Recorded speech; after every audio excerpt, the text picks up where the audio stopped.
ما اقدرش استغنى عنها خالص. من حلاوتها هتقومي تعمليها دلوقتي. دي سهلة وسريعة ومكوناتها موجودة في كل بيت، وبتتعمل في ثواني وبتخلص كمان في ثواني. سهلة وسريعة، والحلو دوت ما اقدرش استغنى عنه ابدا. تعالي نبدأ ونسمي الله ونصلي على الرسول عليه افضل الصلاة والسلام، وحط اللايك بتاعك. وتنفع في الفطار وفي العشاء سناك طول اليوم.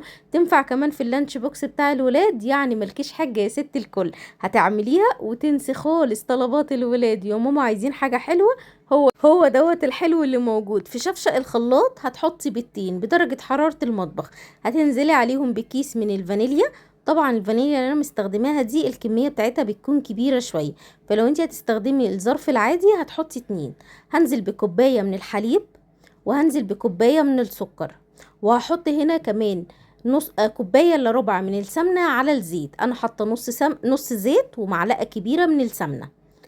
هضرب الكلام ده كله مع بعض كويس جدا في شفشق الخلاط، واتاكد تماما ان السكر داب معايا هنا كوبايتين دقيق، حطيت عليهم رشه ملح، وهنزل عليهم بكيس من البيكنج باودر. هقلبهم كده مع بعض كويس جدا. اهم حاجة في الموضوع كله انك توحدي الكوباية اللي استخدمتي بيها السكر هي الزيت، هي الحليب، كمان هي اللي عايرنا بيها الدقيق. هحط بقى الدقيق كده في المنخل وهنخله لحد ما اخلص الكمية كلها. ومستحب جدا انك تنخلي الدقيق وما تكنسليش الخطوة ديت.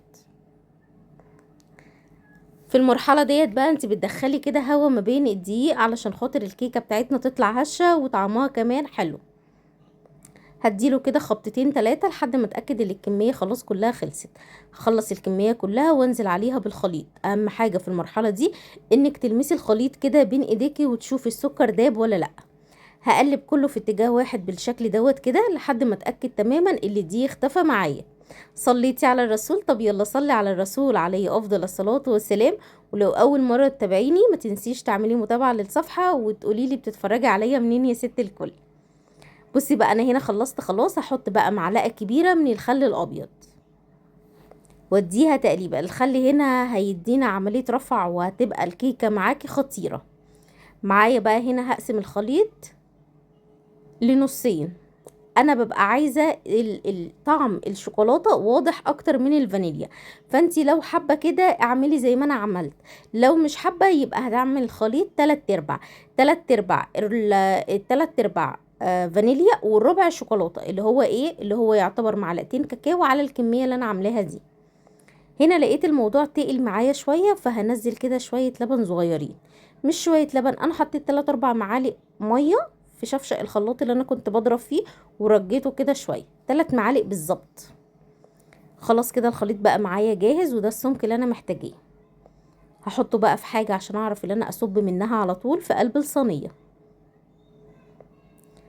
بصي بقى الصينيه الارتفاع الكيكه ديت لو عايزاها ارتفاع عالي هتعمليها في صينيه مقاس 26. انا الصينيه اللي انا مستخدماها دي مقاس 28، فالارتفاع مش هيطلع عالي قوي. لكن انت لو عايزه الارتفاع عالي اعمليها في صينيه 26. ومستحب تكون صينيه الومنيوم.